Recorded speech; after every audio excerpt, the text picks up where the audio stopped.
Okay, I'm going to do a quick standard algorithm example here with my Olympians demo.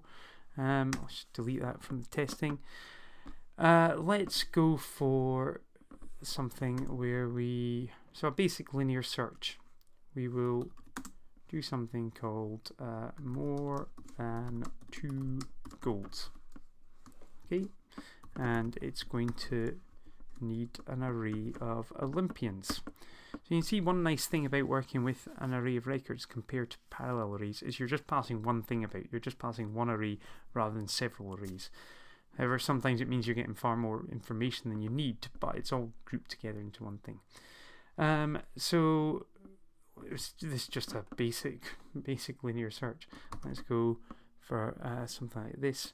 For I in Olympians, let's say if. So we could do this in actually different ways, but I'll do this for now. If I dot golds is greater than 2, then we'll print. I probably should have chosen something better than I. But print I dot. Sorry, brackets. I dot forename. Right. I think that'll work. That's a basic linear search. So you see, all I'm doing is I'm referring to the same item in the array, but just different fields. There. Let's see if it works. Do more than 2 golds, pass in Olympians, Max and Mo. Apparently, let's just check. Max got 3, Mo got 2. Perfect. Seems to be working nicely.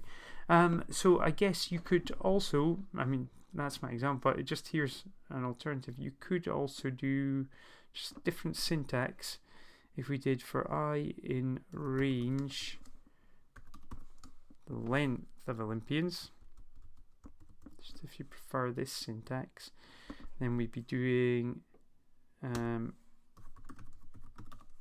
so I, instead of taking like an index at a time from Olympians, I will actually be counting through numbers 0, 1, 2, 3, 4.